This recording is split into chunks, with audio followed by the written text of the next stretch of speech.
sure has been good this morning. I truly need your prayers this morning. Help from the Lord that maybe I would let Him come in and use me. Wish that every time that we got up that maybe we knew 100% in our hearts, Brother James, just which way to go. Seems like this morning, it seems like my mind has been bouncing back and forth and going from this verse to this verse, but that's all right this morning. I hope that God will come in and use me. And my desire this morning is for every man and every woman to consider the whole matter this morning, and that you would have God in your life this morning. My truest desire is for everybody to know the God that I've come to know for 20 years, and maybe that I could try to explain it every which way. I could try to paint the prettiest picture of it, but it would still just be you looking at it this morning. It's not about just looking at God this morning. It's not about hearing Him. It's about having Him right down in your heart this morning and feeling it not for anyone else but for you this morning. And I would ask you this morning, it seems like we live in a world right here that seems like they want to disprove God more than they ever want to consider it. They want to go out of their way to say, well, maybe God isn't real because of this, and maybe God, He's not real because of that. They want to dance all around every which way, but just asking themselves, maybe if God is truly there this morning. See, brethren, it's not about knowing, brethren, if a God is right there or not. I believe He speaks to your heart, whether you want to fight Him off or not, brethren.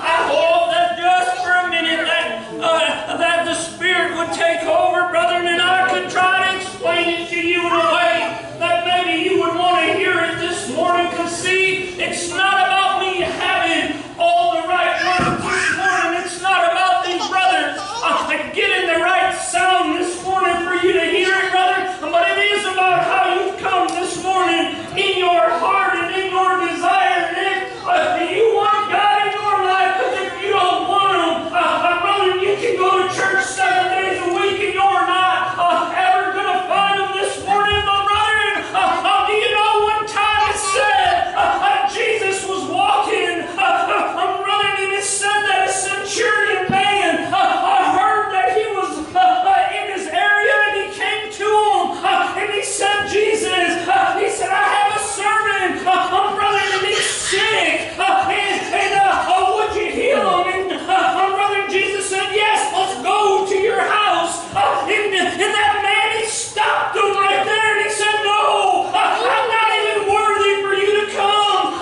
He said, but just speak it, and my servant would be healed. And brother, Jesus, he seen this man, and he said, brother, that he marveled at this man's faith, brother. And I always thought, what would it be? How could I get in a place that would make Jesus marvel at my faith? Brother, and he said, brother, sometimes men and women, they come to us, brother, sometimes me and Brother Joe's at a bedside of a man sick and not supposed to be healed, brother, who's supposed to die, a family telling us, and we're asked to pray, we're asked to pray for this man, and I think within myself, well, I don't want to say this, I don't want to say be healed, and then he's not healed, and now my God, maybe he's not saving as strong as he is. Do you understand that sometimes our fear and what we're supposed to say or how we're supposed to act, sometimes our own fear, brethren, well, I don't want to say this because if it's not true or God doesn't make it come to pass, then maybe God seems smaller. Brother, but I would say like this, brother, and a man spoke it and he said, just let it than Jesus, he looked at him. Do you think sometimes that we limit God in our lives? I do, brother. Sometimes, you know, when Jesus was being beaten to death, that they mocked him and they said, if you be the Son of God, then you call, let God send his army. If Jesus didn't think God needed defending to make his power be known, why do I limit him in my life? I'm wondering, why am I scared? Guess what? God is God. I'm wondering, and if you let him work in your life, you're going to see the effects of it all over. I'm brother, but sometimes, I'm brother, by our own fears, by our own ways, we don't want to let God be what he could be in your life. 20 years. I don't think I've been marveling. I don't think God's been marveling at all the things that I do. But do you know, for 20 years, I've been marveling at this man named Jesus. 20 years, I've been looking at my life, and I've been in awe of how someone can come in and take a life. Brother Elisha said it just right. We think we all have it figured out. We think we know better than mom and dad. I know you did it this way, but I know better ways. Brother, I'm telling you, this world, it's going to beat you up. It's going to chew you up, and it's going to spit you out, and it's going to make you realize that you don't have all the answers this morning. But brother, for 20 years, I've been in awe of the man who took what a life that I could scramble it up and mess it all up, brother, and that I could do everything I could to it. I'm brother, and this man, I'm brother, like the winds of the sea. I just waved his hands and it was calm, brother. Sometimes we want to say, I would serve God, but this is in my way. I want to serve God, but this is in my way. There you go, limiting what God can do. See, you're not going to save yourself this morning. You're not going to fix it up just right. Do you know a woman, it's written about her in here for 10 years. She had a disease of her blood. This woman, she went to every doctor and every physician that she could go to, trying to be healed of it. Couldn't figure it out. You know how many hours she had to lay awake at night just trying to figure it out, brother? She said she spent everything she could, paid all the money that she could, and still couldn't be healed. My brother, she heard of a man, brother, that was walking through the lands, and he was making crippled men stand up and leap and shout with joy. He was making blind men see again for the first time, brother. He was making, they heard all these things, and this woman heard about this man. Brother, and when she found him, there was a great multitude all around him. Have you ever, I think that you're at a place and you think you're getting right there, Brother Dalton, when you were trying to serve the Lord. Brother, and the Spirit of God is right there on you. You think, I think I've got it right now. But brother, let the wind shift. Let people get in the way, and we think, oh, what a mess we're in again, brother. And I think this woman, brother, she knew that this man had power. She had heard of him, so much so that she went to see him. But when she got there, there was a great crowd all around her, brother. And no doubt that devil was right there saying, what are you going to do now? He's in the middle over there. Sometimes it takes a little effort in the Lord on our part. Sometimes we need to work just a little bit. Taking that step, it's hard, isn't it, brother? Taking those steps is hard. It said that she couldn't even get to him to speak to him. But she clawed her way just enough to where she could just touch his clothes. Just touch the hem of his garment, brother. And it said he stopped right there.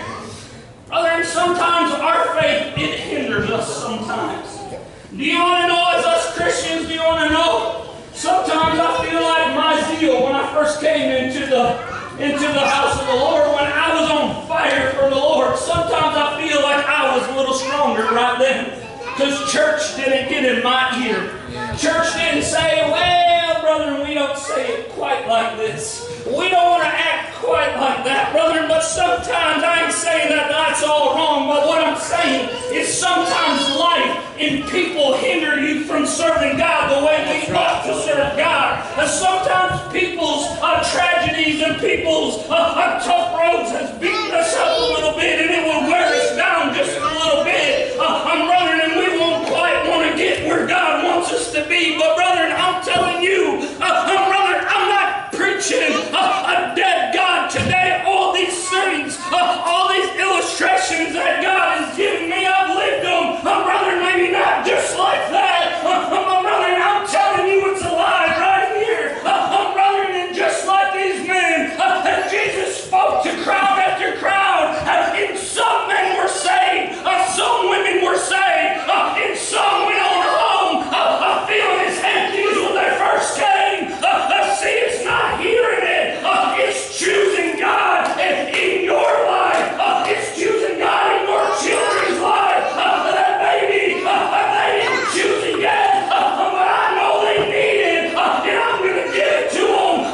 Brother, knowing what God did for me. Brother, this foolish boy didn't even start by choosing God for me.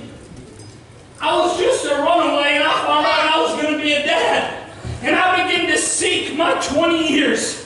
I said to myself, what's the best thing in 20 years I can think of? And I thought about Brother Chad. I thought about Brother Elisha. I thought about all my family. I didn't even think about a sermon. But I thought about us boys playing downstairs in a church. I thought about me and my cousins running around. That was the best time of my life. And I thought, I'm going back to the house of the Lord, not for me, but for that little child. I'm going to give it that. I'm going to give it the best thing I know. That's what my heart was seeking. What is the best thing that I know? And I'll give it to him. And I come back to the house of the Lord, and God, He had a heart He could work with right there. Brethren, it's not about having all the right ways. It's about being sincere in seeking God. You want change in your life. It's not a great big mystery. Be sincere with God. Hunger and thirst after God, and want Him in your life. And you'll have Him today. Sometimes the devil is good at his job, and he knows it very well. It's not the great big things where he's stealing and robbing from you on a daily basis. It's the small things. It's all the little nitpick things that keeps us from serving God. It's the little things that say, well, see, I would, but this. We always want to come to the Lord, but we always have a but behind it. Well, I know I need to serve God. I know that I want salvation, but this isn't my way. We make these great big things, and to God they are nothing. Brethren, it's all about perspective this morning. See, it's like I mentioned this morning, my sister and my brother-in-law trying to adopt a little baby, and worries us to death, and all we do is pray about it, and we think, well, court's coming up, and we don't know how it's going to turn out. See, I don't know that if it's the court's ways, or finally somebody moved, or somebody stopped, or I don't know, but I do know when I talk to the Lord about it over and over and over. And brethren, I'm not just going to say things are coincidence. I don't think that my life turned out by coincidence. I think that I had a God and a praying family who shoved God in front of me all that they could. And brethren, it was ultimately on every one of us, but still, God was right there. See, these little babies, they haven't chosen yet, but I want to put God in their lives so much. I want to put God all around my children that when they try to escape, they got to trip over the Lord to get out. When they try to turn, that sister Robin is telling them about God. See, we are all family right here. It's a reason why, Brother Lyndon, you are my brother and you are my sister. See, we are supposed to be family in this children, and you're doing the same, guess what? Brother, we've got them right where we want them. I can't make any man or woman choose to want to serve God. But I can tell you about His goodness today. Yeah, buddy. I can tell you every time about what God has done for me. Do you know, man, one time, and I'll say this and we'll close her out, and we need to be careful on how we look at things sometimes. See, we can look at things and we can get beat up by them, or we can look at the same thing and we can walk away rejoicing. Amen. Just a little bit. I've told it time and time again, but it's been on my mind this morning.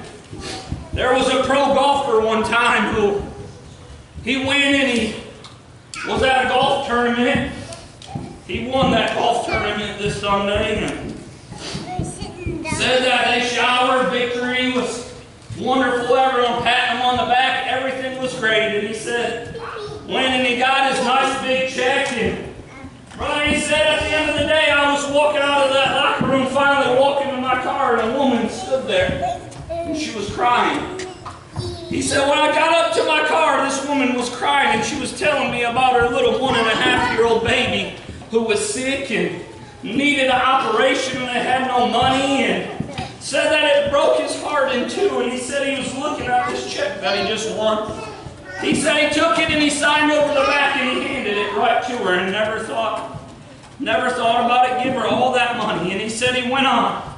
He said a few weeks went by and he just went on with his normal routine. And brother, about a month later, he said he was at a tournament again. And brother, it was time for the media to come in and to start asking a bunch of questions. And he said he stood up there, and a reporter stood up and he said, sir, he said, about a month and a half ago, he said, did you meet a woman out at your car? And he said, I did.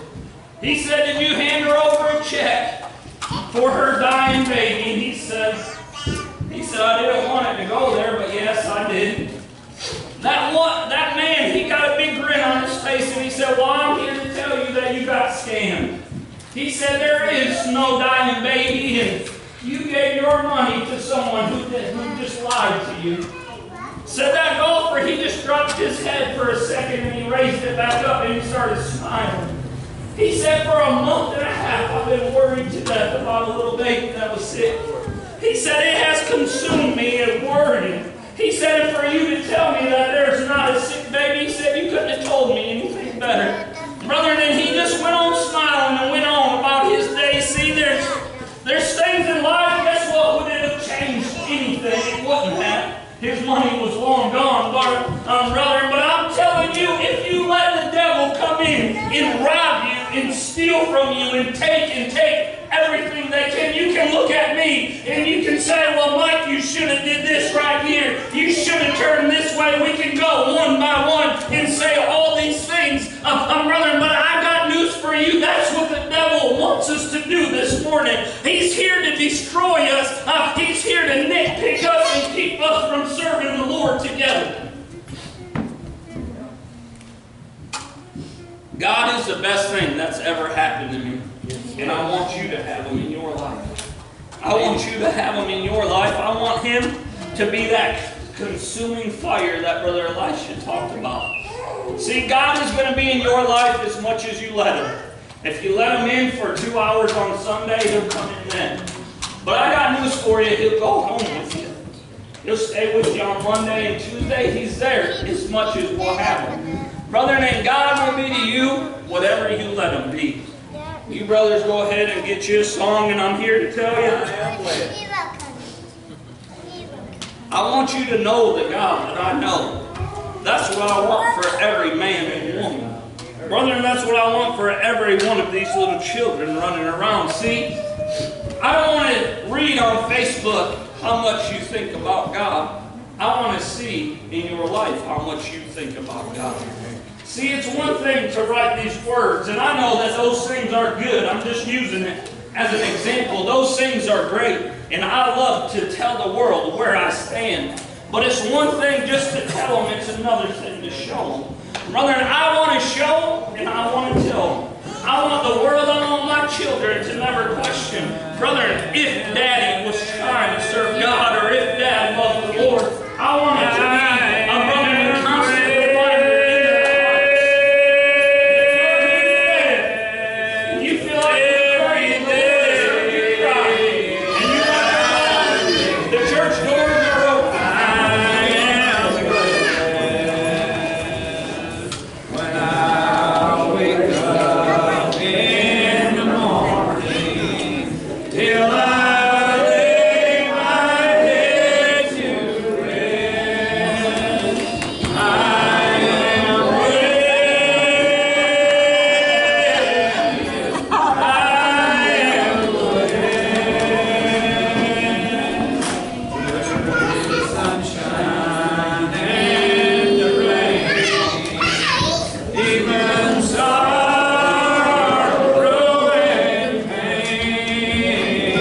Jesus,